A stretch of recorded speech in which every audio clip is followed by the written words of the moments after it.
Ternyata di dalam rumah tahanan ini, para narapidana atau warga binaan ini ternyata tidak hanya menghabiskan waktu dengan makan, minum, dan tidur saja. Sebagai warga binaan, petugas rumah tahanan mencari cara bagaimana mereka bisa memiliki kemampuan atau skill yang bisa dimanfaatkan untuk mencari nafkah ketika mereka bebas nantinya. Inilah yang mendorong petugas rumah tahanan wanita di Pondok Bambu memberikan fasilitas-fasilitas pendukung seperti sarana perpustakaan, sanggar tari, salon, dan kerajinan tangan. Faktanya, kerajinan tangan mendapat respon positif dari warga binaan di sini. Mereka mengolah dengan baik sarana dan bahan-bahan yang sudah disediakan oleh petugas. Mereka dapat menghasilkan karya kerajinan tangan yang berkualitas. Awalnya, kerajinan tangan yang dibentuk adalah kerajinan tangan dengan menggunakan mote atau manik-manik.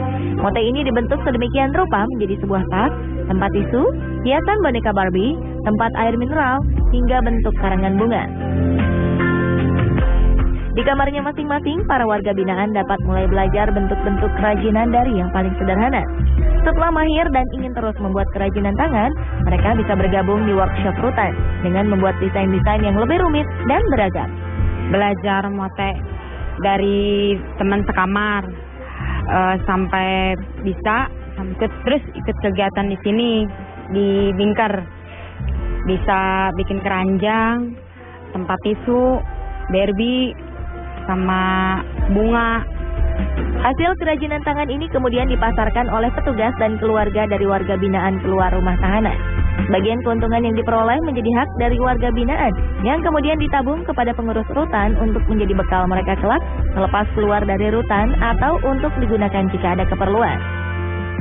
Nah, hasil ini sendiri 50% pembagiannya adalah untuk warga binaan pemasyarakatan. Kemudian 21% untuk kas rutan, 14% untuk kas Direktorat Jenderal Pemasyarakatan, dan 15% untuk kas negara. Dan untuk 50% warga binaan pemasyarakatan dimasukkan ke dalam buku tabungannya. Yang mana nanti buku tabungan ini bisa digunakan ketika warga binaan membutuhkan untuk keperluannya sehari-hari. Selain kerajinan tangan mote, Rutan Pondok Bambu juga memfasilitasi warga binaan yang memiliki ide kerajinan tangan lain. Di antaranya adalah melukis gelas dan piring hiasan, menghias tempat penyimpanan dari kain flanel, membuat sendal, membuat tas, dan hiasan-hiasan lain yang berpotensi untuk dijual nantinya. Namun dari semua kerajinan tangan ini, penjualan terbesar masih dari mote. Petugas rutan mengaku masih sulit memasarkan hasil kerajinan tangan dari warga binaan ini lantaran masyarakat masih belum banyak yang mengetahuinya. Kegiatan kerajinan tangan ini ternyata sudah dilaksanakan oleh beberapa rumah tahanan di Indonesia. Salah satunya adalah Lembaga Permasyarakatan Wanita Sukamiskin di Bandung. Kegiatan ini memiliki dampak positif bagi warga binaan di sana selepas menjalani masa hukuman. Tidak sedikit alumni dari Lapas Wanita Sukamiskin meneruskan usaha kerajinan tangan yang didapat dari lapas menjadi sebuah usaha dan mata pencaharian yang menguntungkan bagi keluarga. Lapas Sukamiskin kemudian mendapat bantuan dari salah satu pengusaha butik kain perca, Titin Agustina, yang bersedia memberikan pelatihan kerajinan butik batik dari kain perca. Saat ini ada 10 warga binaan yang berhasil dilatih. Mereka menjahit produk kain perca sesuai dengan desain yang diberikan.